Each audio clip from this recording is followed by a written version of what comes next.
Yo, salut mes petits Moogies, j'espère que vous allez bien. On se retrouve aujourd'hui pour l'arrivée du chapitre 81 de Black Clover. Donc plein de petits changements, donc petite review Reaction Live, mais Reaction Live spéciale vu que j'ai déjà lu une petite partie du chapitre, mais je vais quand même vous la faire depuis le début parce que voilà, il y a des points importants et puis assez marquants et c'est encore mieux voilà, de le partager avec vous. Vous voyez un petit peu avec la petite lumière, alors je vais essayer de vous montrer. Voilà, j'ai mis une petite lampe à côté. C'était que ce soit un peu mieux au niveau de la luminosité. Et puis voilà, je pense que c'est un peu plus convivial. J'essaierai de le mettre, voilà, de le faire un petit peu constamment quand je tournerai de nuit. Voilà, vu que là il fait nuit en l'occurrence et j'ai pas les mes volets fermés. Et du coup, par rapport à la Reaction Live, j'ai même beaucoup réfléchi aussi par rapport aux pages, par rapport à tout ça, par rapport au fait que vous voyez pas très bien. J'ai même essayé pendant un temps de copier entre guillemets le doc, même si je l'aurais cité si j'avais utilisé ce procédé avec les miroirs. Voilà, j'ai fait essayer de faire deux trois petits trucs, mais rien de concluant malheureusement vu que j'ai pas un bureau, j'ai pas la place. J'ai même essayé avec plusieurs miroirs et ça marche pas. Et du coup, comme mon collègue JP me l'avait dit, puis c'est un petit peu ma marque de fabrique. Je dispose d'un autre atout dans ma manche et du coup je vais essayer d'être un petit peu plus, comment on pourrait qualifier ça, un petit peu plus proche, si vous voyez ce que je veux dire, pour que vous puissiez au moins y voir quelque chose pour ceux qui ont la flemme d'ouvrir le scan à côté, même si encore une fois ça reste la meilleure solution et ça évite de se tirer la rétine, et là quelle page.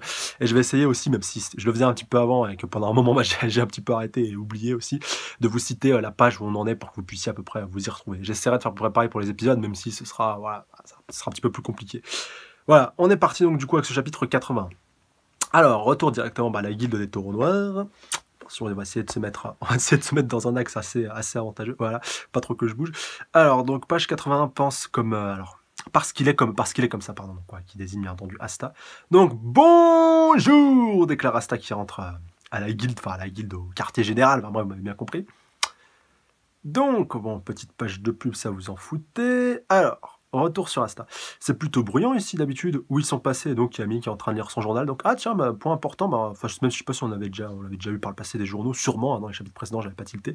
Mais donc, il y a bien une presse, hein, voilà, à l'instar de la Gazette du Sorcier dans Harry Potter, Weekly Sorcerer, je crois que dans Fairy Tail, voilà, il y a tout le temps un petit journal, je sais pas, dans toutes les œuvres qui tournent un peu autour de la magie, t'as souvent un journal, donc voilà, bref. Petite anecdote. Donc Camille qui a sa petite verre de rhum aussi sur la table, tranquille, voilà, posé, en train de se reposer. Donc qu'est-ce qu'ils sont tous en train de sécher? Donc il se demande où sont passés tous les membres de Taureau Noir. Donc il est tout seul, quoi. Alors je sens un qui, tu peux bien essayer de te cacher, je vais te ressentir. Et donc, alors on va voir page suivante, il s'agit bien de Finral et de Noël. Ah, bah alors ça c'est un point important, c'est vrai que je l'avais pas tilté quand je l'avais lu la première fois, mais ça preuve que l'un des deux utilise le qui. Donc logiquement c'est pas Noël, à part s'il est inné, voilà, vu qu'on l'a pas vu l'apprendre et qu'on... Je pense pas qu'elle l'ait appris ou qu'elle l'ait maîtrisé, ou alors on l'aurait su, alors ça on l'apprendra peut-être plus tard, mais je pense plus que c'est Finral, de toute façon vu que c'est un des mages les plus anciens des taureaux noirs, ça serait le plus logique que ce soit lui bien entendu qui le maîtrise. En plus là il revient d'un petit portail spatio-temporel, donc c'est Noël et Monsieur Finral. Qu'est-ce qu'ils font? Donc Asta qui les surveille. Bien, on a mené tout le monde à bon port, alors donc chut, ils sont bien sournois, et donc s'enflammer secrètement comme ça pour trouver un moyen de soigner Asta. Donc vous avez bien compris que Finral les avait téléportés visiblement tout le reste des taureaux noirs à différents endroits, comme on va le voir un petit peu après pour tenter de trouver un moyen. Et ça franchement c'est un bon choix pour ceux qui disent Black Clover, manque d'originalité, je sais pas quoi et tout. Lisez ce chapitre et prenez-en de la graine quand même. Alors en plus Asta dirait vous en faites pas pour moi et pensez en premier aux missions. Comme c'est pas une mission, on doit être discret, sinon Yami va se foutre en rogne. Mais quelque chose me dit qu'il doit être au courant et qu'il doit laisser courir. Hein. Voilà, faut pas s'inquiéter par rapport à ça. Mais c'est bien qu'il le fasse un petit peu en douce, ça rajoute un petit peu de la... Je sais pas qu'on pourrait rajouter. C'est pas comme s'il était de concert avec eux, comme s'il était de mèche. Non, voilà, là ils le font carrément en scred et tout. Même si je pense bien entendu qu'ils s'y seraient pas opposés. Après, il faut voir, même si encore une fois l'émission reste très importante, surtout que les taureaux noirs ont plus d'étoiles négatives, voilà, comme on l'a appris vraiment au cours de la dernière mission, ils ont pu retrouver un quota à peu près normal. Donc retour sur Swing Magna et puis sur Luck. Regarde-moi ça, plutôt flippant cet endroit. T'as peur? Donc lui dit Luck. Ouais, trop fort, je suis remonté. Donc lui dit Swing Magna. Donc Magda et Luck sont dans un donjon en friche dans la partie abandonnée du royaume. Donc en friche, je pense, voilà, un petit peu dans un sale état, quoi, voilà, quand on peut voir ça, c'est-à-dire que la nature a repris un petit peu ses droits dessus. Et donc voilà, ça sera intéressant, j'espère qu'on le verra d'ailleurs peut-être dans la suite de chapitre, voilà, que je me suis arrêté à peu près à la moitié ou dans les prochains, parce que voilà, de toute façon les donjons c'est un peu comme dans Maggie, enfin dans Maggie, sans spoiler, c'était surtout au début, vu que le titre du manga c'est quand même Maggie's Labyrinth of Magic, et par la suite on a, voilà, le manga et l'histoire a fait qu'on a été amené à voir d'autres choses, sans spoiler bien entendu, et au final ça n'a pas du tout desservi l'œuvre, mais c'est vrai que j'ai toujours un petit passement en cœur quand je repense à Maggie et qu'on aurait pu explorer plus de donjons. Même si il me semble que dans Sinbad no Bucket, donc voilà, le spin-off par rapport à Maggie, on a aussi cette partie exploration qui est là, et si vous connaissez le personnage de Sinbad dans Maggie, vous devez savoir très bien pourquoi, j'en dis pas plus. Donc, alors voilà, donc Sui Magna qui est hyper impatient et tout, donc voilà, bouge pas Asta, on va y aller, on va aller casser du démon, on va aller casser des adversaires et puis essayer de trouver des artefacts. Au final, c'est pas une mauvaise idée vu qu'Asta avait trouvé sa deuxième épée. Son épée absorbe magie et renvoie magie, si on peut la qualifier comme ça. Dans un des donjons, donc c'est possible qu'on puisse trouver un autre artefact lié au potentiel roi des démons ou au démon, voilà, qui est lié directement à son grimoire et donc qui pourrait potentiellement le soigner. Voilà, c'est logique parce que voilà, en même temps, c'est un peu normal qu'il va pas rester, je pense pas qu'il va rester comme ça très très longtemps. Ou si alors, oui, peut-être qu'il va apprendre qu'un nouveau procédé, qu'un nouveau moyen de combattre, voilà, un peu, je pensais un peu à Zabuza, comme je disais dans les chapitres précédents dans Naruto, ou même Zoro, voilà, qui aussi combat avec ses trois sabres, avec un entre les dents, voilà, même avec les pieds, je vous avais dit aussi dans les commentaires, donc il y a beaucoup de possibilités. Comme cette blessure peut être définitive, comme elle peut être temporaire, très temporaire, ou temporaire à court terme, encore une fois, on verra bien. Donc Gauche et Gordon recherchent des sorts à la bibliothèque royale, donc à la capitale, je pense.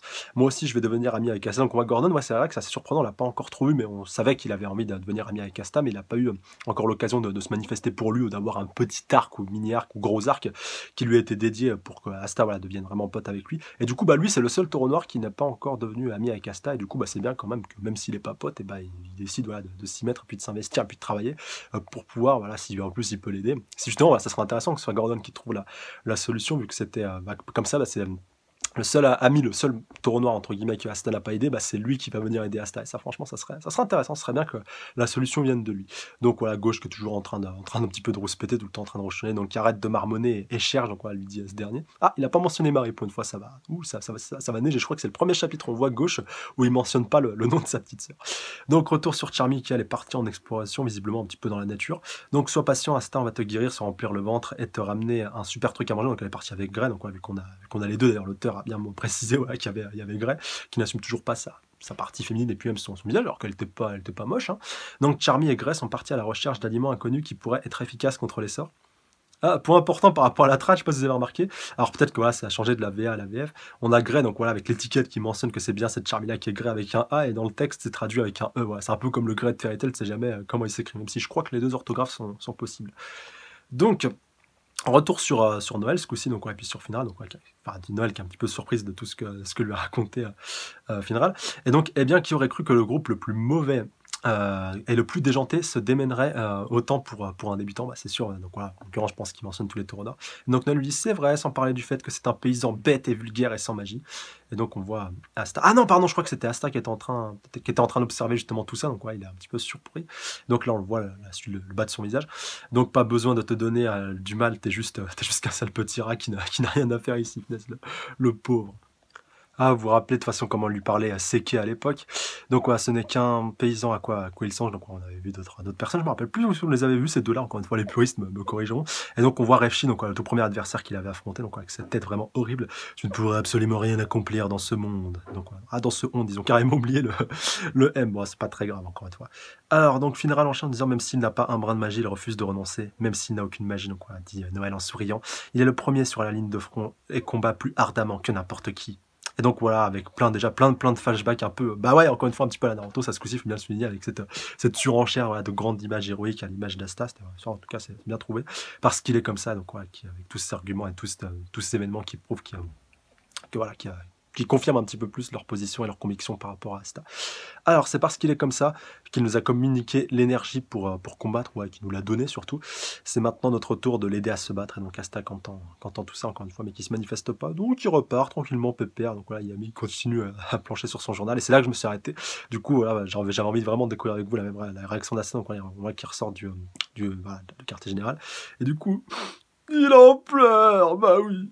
Ils sont tous en train de se donner pour moi. Je n'ai reçu aucun don magique et ça m'a toujours frustré, mais à la place, j'ai reçu de merveilleux compagnons. Ah, c'est beau. C'est beau. Et du coup, le capitaine Yami qui est pas très loin, alors ces imbéciles, j'aimerais bien que vous bossiez aussi en mission. Voilà. Je l'avais dit, j'en étais sûr. Je vous jure que j'avais pas lu le chapitre, mais j'en étais sûr et certain qu'il était au courant de ce qu'ils avaient prévu. Donc, Miss Noël. Si on a l'escalier dans un endroit sympa tous les deux, donc lui dit Finral. Donc Yami il est pas avec eux, il a juste compris ce qu'était en train de se travailler, puis il a donné son avis. Donc désolé, mais j'ai besoin que tu m'emmènes quelque part. Ah, lui dit Noël qui a peut-être une idée. En plus, elle fait partie du clan Sylva, de famille royale, magie spéciale et tout. Peut-être qu'il y a une possibilité, on va voir. Donc où tu vas. Donc en plus, elle me faut un gros coup de poing histoire de calmer un petit peu ses ardeurs. Après, tu pourras aller où ça te chante tout seul. Donc genre aller un petit peu dragouiller à gauche à droite. Et donc, ce serait bien que la solution aussi vienne de Noël. Je vous ai dit Gordon, je continue de penser que Gordon, ça serait une bonne solution, mais Noël aussi. Franchement, Noël, ça serait bien. Surtout que c'est Asta, bon, bien entendu, comme les 3 quarts des taureaux noirs, c'est lui le premier qui... Enfin, en l'occurrence, pour Noël, c'est Asta le premier qui l'a aidé. Enfin, il les a tous aidés de toute manière, mais la première personne vraiment qui l'a aidé, la première membre des taureaux noirs, enfin, nouvellement en même temps que lui, c'était Noël. Donc, pourquoi là-bas? Et au fait, où est passée Vanessa? Oui, c'est vrai que quand j'avais fait la lecture tout à l'heure, enfin, je vous l'ai pas dit, mais j'avais tilté aussi sur Vanessa, on se demande où elle est passée. Et du coup, la solution pourrait aussi venir de cette dernière. Alors, elle s'est éclipsée avant tout le monde, parce que peut-être qu'elle a une bonne idée, peut-être un sacrifice, une magie noire, magie interdite, tu vois, qu'elle fait sorcière, et bon, voilà, c'est une sorcière bourrée. Et puis donc, on sait aussi qu'elle vient d'une famille assez riche et assez spéciale, donc ouais, qu'elle s'est fait refouler. Donc, on la voit dans une sorte de forêt. Ouais, il y a une grande forêt quand même, regardez ce beau panorama. Et donc, alors attendez, qu'est-ce qu'elle fait là? Alors, on la voit devant une porte, alors peut-être qu'elle est revenue chez elle. Hey! Le plus grand génie depuis la fondation du royaume des sorcières est de retour! J'ai un travail urgent là! Alors ouvrez! Donc voilà, elle leur hurle Vanessa. Donc peut-être des anciens connaissance à cette dernière avant qu'elle rejoigne les taureaux noirs, pourquoi pas, ça pourrait être possible, ou même peut-être que c'est directement sa famille, qu'elle fait partie qu'elle vient d'une famille de tarés, enfin voilà, il y a beaucoup de possibilités. Donc ouf, regardez la porte qui s'ouvre avec plein de corbeaux qui ressortent, ça franchement en animé si c'est un bon studio. D'ailleurs oui, on a le nom du studio qui va faire du coup pas l'animé, mais le premier OAV pour Black Clover. Alors c'est une succursale, je crois, ou un sous-traitant de production IG. Production IG, pour ceux qui sauraient pas, qui connaissent pas très bien le studio, c'est le studio qui a fait SNK, donc ouais, je dis ça, je dis rien. Bon après, ouais, c'est pas directement le studio IG la production IG, pardon, qui va s'en occuper. Mais quand même, franchement, ça pourrait être, je pense que ça peut avoir vraiment du très bon level. Bon, je pense pas que ça sera non plus du level de SNK après, sait-on jamais, on peut toujours espérer, surtout là que c'est un OAV. Mais si l'animé qui arrive après, voilà, quand il arrivera et quand il sera officialisé, bah, ça peut être un studio du même acabit qui pourra le reprendre. Bah, franchement, ça peut être que du bon. En tout cas, j'ai vraiment hâte de voir ça. D'ailleurs, oui, l'OAV qui sort en novembre, si je dis pas de bêtises, donc ouais, j'espère qu'on pourra choper une VOSTFR. Voilà, même en VO, je crois que j'essaierai de le mater. Mais je vous ferai la review quand on l'aura en VSTOFR, mais je vous ferai même carrément une réaction. Il y a aussi un OAV spécial de My Hero Academia qui sortira à peu près en même temps, donc ouais, il y aura des reviews en même temps, si bien entendu on a une trad assez rapide sur ces deux OAV. Voilà. Donc du coup, ouais, j'ai bloqué sur cette porte qui s'ouvre. Alors, est-ce qu'on va voir du monde sortir? Pourquoi pas. Alors, regardez la porte qui s'ouvre et les corbeaux qui prennent la forme d'une sorte de loup. Enfin, il y a tellement de corbeaux qui ressortent que ça prend cette apparence-là. Et après, il n'y a plus rien. Donc voilà, ça se dissipe. Il n'y a que des petits corbeaux qui restent. Donc, ah non, il rentre peut-être. Alors attendez, c'est quoi? Parce que j'ai l'impression que ouais, il y a une grosse masse qui est sortie. Puis elle est rentrée, puis elle a laissé le reste des corbeaux. Je sais pas, ouais, le reste des corbeaux partir. Enfin, c'est assez bizarre. Ou alors c'est une double porte avec un double fond. Enfin, je sais pas, c'est assez bizarre. Et du coup, alors on va voir après donc ah ouais, la porte qui commence à se refermer. Donc ouais, je crois qu'on entend le... Donc voilà, le bruit de la porte qui se referme.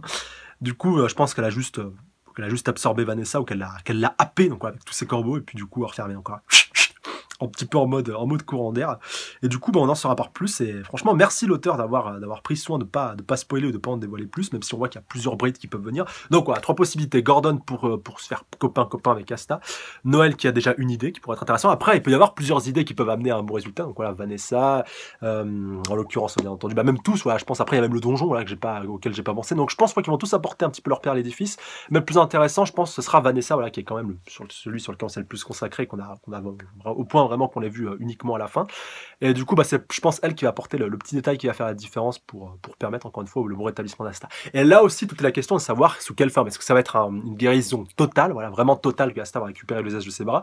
Est-ce qu'il va avoir un nouvel objet, voilà, vu que Asta, bah, il n'a pas de magie, mais il a des objets, voilà, des objets anti-magie, voilà, qui sont compatibles avec ses pouvoirs. Du coup, est-ce qu'il va avoir un nouvel objet, je sais pas, des prothèses pour les bras, des protections ou des sortes de gantelets, je sais pas, il y a vraiment beaucoup de possibilités, ou même une armure. Maintenant que j'y pense, enfin, ça me fait un peu penser, bah, non, je peux pas vous dire le manga d'où ça vient, sinon c'est un énorme spoil. Et bon, voilà, un de mes mangas préférés voilà, un des personnages principaux à ce boost, à ce power-up à un moment donné avec une armure. Donc ça pourrait être intéressant. Donc voilà, les puristes verront très bien auquel manga je fais allusion. Donc ouais, putain, Asta franchement, imaginez Asta avec une PUT alien d'armure, franchement, ça aurait de la gueule. Donc ouais, bien entendu, avec la protection renforcée au niveau des bras, beaucoup de possibilités, encore plus avec les épées, ça serait vraiment classe. Après, ouais, beaucoup de possibilités. Peut-être que voilà, pendant un temps, ils vont peut-être trouver un moyen, je sais pas, peut-être une technique ou une magie qui peut lui permettre de guérir ses bras, mais ça va prendre énormément de temps, je sais pas, peut-être une année ou des mois. Et pendant ce temps-là, il va devoir s'entraîner à combattre avec l'épée entre les dents. Pourquoi pas? Il a déjà prouvé qu'il pouvait le faire. Après, voilà, peut-être qu'il peut essayer de combattre avec ses pieds ou quoi qu'est-ce, voilà, c'est possible. Ou alors avec ses bras, un petit peu en mode manchot, même si maintenant ça sera un peu contre-productif. Enfin, ouais, il y a vraiment beaucoup de possibilités. Mais dites-moi si pour vous Asta va avoir une guérison partielle à l'issue de cet arc de la guérison, donc on peut un peu le qualifier comme ça, ou alors est-ce qu'ils vont trouver un autre compromis, un autre moyen de combattre, voilà, un autre moyen pour qu'ils puissent combattre sans forcément utiliser ses bras, ou alors avec un renfort pour ses bras. Voilà, vraiment, pour moi, il y a deux écoles, je pense. Il y a l'école qui va penser qu'il va guérir totalement, et du coup, voilà, ça va repartir comme en 46, ou alors, voilà, TMTC.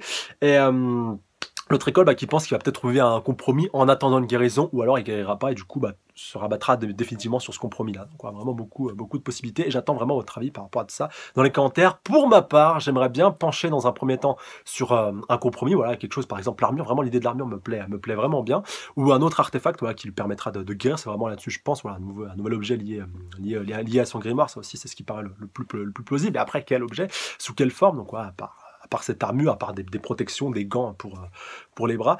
Et ouais, j'aimerais bien du coup un petit compromis en attendant, un petit compromis pendant un certain temps, et qu'après, au fur et à mesure, elle arrive à trouver peut-être plus tard un artefact ou une magie qui lui permettra de guérir totalement ses bras. Mais pas tout de suite, ce sera un petit peu trop tôt, et j'aimerais bien qu'on ait un petit compromis comme on l'a vu directement durant la bataille de Kitten, où d'ailleurs il savait pas à ce moment-là que ses bras c'était aussi grave et qu'il avait quand même combattu avec une épée entre les dents. On a déjà vu un petit peu combattre en mode Zoro et Zabuza, donc il pourra très bien recommencer à mon avis. Donc voilà. Wait and see comme on dit, et j'attends vos avis et puis vos réactions dans les commentaires par rapport à tout ça. Sur ça, j'embrasse bien fort sur le bout de la truffe et je vous dis à la semaine prochaine. D'ici là, prenez soin de vous. Salut à tous. Sayonara.